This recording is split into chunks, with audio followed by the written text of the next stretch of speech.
Delhi blast की खबर तो आप सभी ने टीवी चैनल्स पर, न्यूज़पेपर में अब तक देख और पढ़ ली होगी और आपको यह भी पता चल गया होगा कि क्या कुछ इस पूरे घटनाक्रम में हुआ। आज इस वीडियो को आपके साथ शेयर करने का मकसद कुछ और है। सबसे बड़ा मकसद यह है कि कई लोगों ने जो बेकसूर थे इस बम धमाके में अपनी जान गंवा दी। कई लोग पूरी तरीके से जख्मी हैं। कुछ फुटेजेस तो हम टीवी चैनल्स के जरिए या फिर वीडियोस के जरिए आपको दिखा भी नहीं सकते। लोगों के शरीर के चित्थड़ उड़ गए। समझिए इसकी इंटेंसिटी कितनी ज्यादा थी। अब ये तो साफ हो गया है कि ये किसी बड़ी साजिश को अंजाम देने वाले थे। सबसे पहले ये समझ लीजिए कि देर रात फरीदाबाद में जो गिरफ्तारी हुई उसके बाद इसका कनेक्शन उससे जोड़ा जा रहा है। एक तो 2900 किलो विस्फोटक मिलना एक बहुत बड़ी बात है। उसके बाद डॉक्टर उमर की पुष्टि होना जो उस गाड़ी में है। हालांकि पुलिस अभी डीएनए जांच करेगी, इसलिए मैं फैक्ट्स में नहीं जा रही हूं कि अब वो वही था। अगर वो वही था तो समझिए कि जो फरीदाबाद का टेरर मॉड्यूल है सीधा कनेक्शन इस धमाके का उससे हो जाएगा।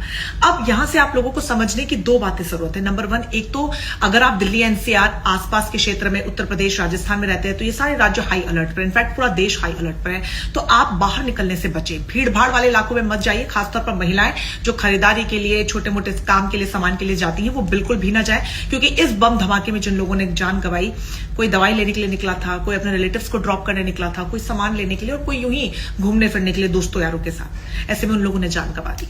तो ऐसे में वो कोई भी हो सकता है, आप बहुत सतर्क हो जाइए। दूसरा, हो सकता है कि ये डाइवर्ट करने का एक तरीका हो, ये एक छोटा धमाका हो, किसी बड़ी साजिश की प्लानिंग हो सकती है। कोई बड़ा धमाका भी आने वाले समय में हो सकता है। हालांकि हमारी जांच एजेंसियां पूरी तरीके से एक्शन मोड में है।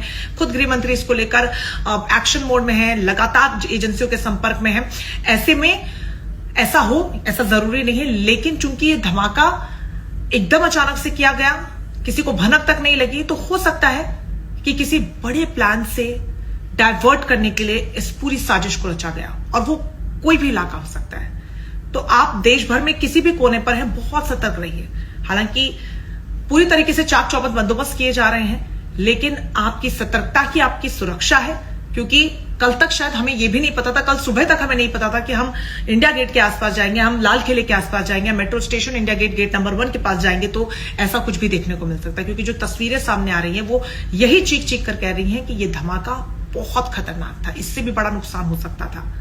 क्या क्या अपडेट्स है वो आप देखते रहिएगा, लेकिन फिलहाल इस वीडियो को ज्यादा से ज्यादा शेयर करके हर लव्ड वन तक इस जानकारी को साझा करें कि कुछ दिन, कम से कम कुछ दिन भीड़ भाड़ वाले इलाकों में और खासतौर पर दिल्ली एनसीआर में आप रहते हैं हमारी तरह, तो बाहर निकलने से बचिए अगर बहुत ज्यादा जरूरी नहीं है।